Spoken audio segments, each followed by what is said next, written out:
பிரியமானவர்களே, இந்த நாளில் உங்களை சந்திக்கிறதுல நான் மிகுந்த மகிழ்ச்சி அடைகிறேன். விசேஷமாக இந்த நாளில் மனமகிழ்ச்சியான இந்த ஓய்வு நாளில் உங்கள் எல்லாரையும் நாங்கள் ஆலயத்தில் பார்க்க விரும்புகிறோம்.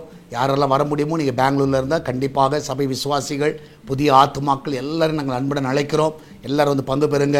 இந்த நாள் நமக்கு விசேஷமாக எல்லா ஆராதனை முடிவிலும் 6 o'clock, 8 o'clock, 10 o'clock காலையில் 3 ஆராதனையும் ஈவினிங் 6 o'clock இருக்குது. எல்லா ஆராதனை முடிவிலும் திருவிருந்து பரிமாறப்படும். அதுக்காக நீ ஆயத்தமாகி வாங்க. ஞானஸ்நானம் எடுக்காதவர்கள் சீக்கிரம் ஞானஸ்நானம் எடுக்க முயற்சி பண்ணுங்க. தீர்மானம் எடுங்க, அதை தள்ளி போடாதீங்க. கர்த்தர் உங்க கூட இருக்கிறார். இந்த நாளில் கர்த்தர் நமக்கு கொடுக்கிற வார்த்தை சங்கீதம் 135 சங்கீதம் 2வது வசனம், Psalms 135 verse 2. கர்த்தருடைய வீட்டிலும் நமது தேவனுடைய ஆலய பிரகாரங்களிலும் நிற்கிறவர்களே கர்த்தரை துதியுங்கள். கர்த்தருடைய வீட்டிலும் தேவனுடைய ஆலயத்தில் வந்து நிற்கிற எல்லாரும் கர்த்தரை துதியுங்க. நான் விசுவாசிக்கிறேன் இன்றைக்கி ஒரு துதிக்கிற ஒரு நாள். எனக்கு கடந்த வாரம் முழுவதும் கர்த்தர் உங்களை காத்திருக்கிறார். இந்த நாளிலே நீங்கள் ஆலயத்துக்கு போங்க.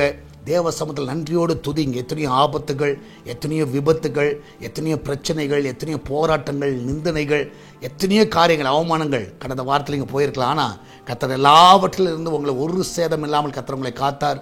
எத்தனையோ பலவீனங்கள் வந்திருக்கலாம், ஆப்ரேஷன் நடந்திருக்கலாம், எத்தனையோ காரியங்கள் வாழ்க்கையில் நடந்திருக்கலாம். ஆனால் கர்த்தர் இன்னைக்கு வரைக்கும் ஜீவனோடு வைத்திருக்கிறார்ல. அதனால் ஆலயத்தில் போய் ஆண்டவரை நான் உம்மை துதிக்கிறேன் என்று சொல்லி துதியுங்கள்.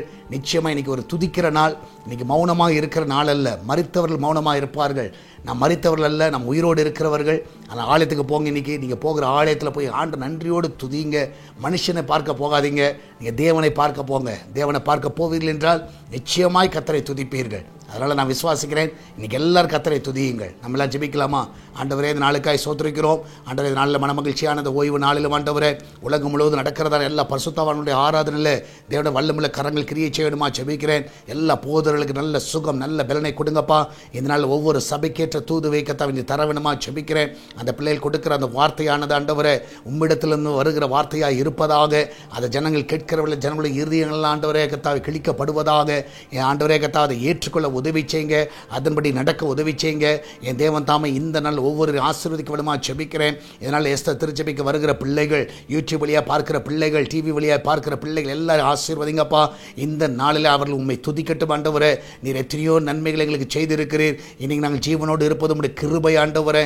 இந்த நாளில் தேவனுடைய ஆலயத்தில் வந்து எல்லாரும் துதிக்கத்தக்கதாக ஆண்டகத்தாவே உங்களுடைய சமூகத்தில் கத்தாவை களி கூறத்தக்கதாக உதவி செய்வீராக. எல்லாருடைய பிரச்சனைகளுக்கு விடுதலை தருவீராக. ஆண்டகத்தாவே ஆராதிக்கும் பொழுது ஆண்டவரே உண்மையாகவே எங்கள் பிரச்சனைகளுக்கு ஒரு விடுதலை உண்டு. இந்த நாளில் ஆண்டவர் நாங்கள் ஆராதிக்க வந்திருக்கிறோம். ஆண்டவரை ஆராதிக்க போகிறோம். ஆண்டவரை கர்த்தர் எங்கள் பிரச்சனைகள் எல்லாம் வந்து விடுதலை ஆக்குவார் என்ற நம்பிக்கையோடு ஆண்டவரை உடைய சமூகத்தில் வந்து நீ செய்த எல்லா நன்மைகளை நினைத்து ஆராதிக்க உதவி செய்யுங்க.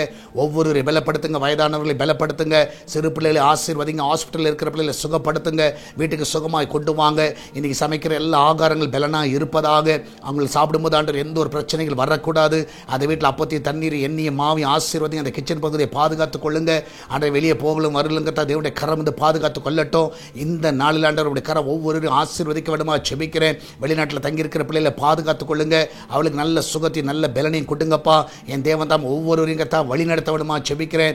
ஆண்டவரே கத்தா இந்த நாளில் ஆண்டவருக்கு பிசினஸ் பண்ணுகிற எல்லா பிள்ளையோட பிசினஸை ஆசீர்வதிங்க. ஆண்டு கத்தாவே சால்வேஷன் டிவி ஆசீர்வதிங்க. எஸ்தர் திருச்சபை ஆசீர்வதிங்க.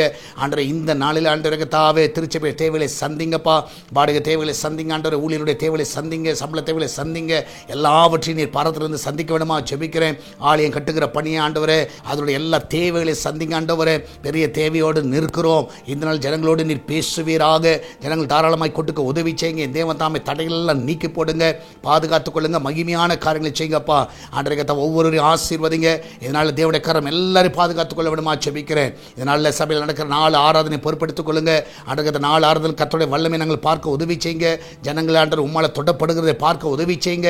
மகிமையான காரியங்களை செய்யும். இயேசுவின் நாமத்தில் ஜெபிக்கிறோம் எங்கள் அன்பின் பரலோக பிதாவே. ஆமேன், ஆமேன். பிரியமானவர்களே, கர்த்தர் உங்க கூட இருக்கிறார். தைரியமாக இருங்க. எத்தை குறித்து கவலைப்படாதீங்க. இன்னைக்கு எல்லாரும் ஆராதனைக்கு வாங்க. உங்களை நாங்கள் சந்திக்கிறோம். கர்த்தர் பெரிய காரியங்களை செய்வாராக. God bless you.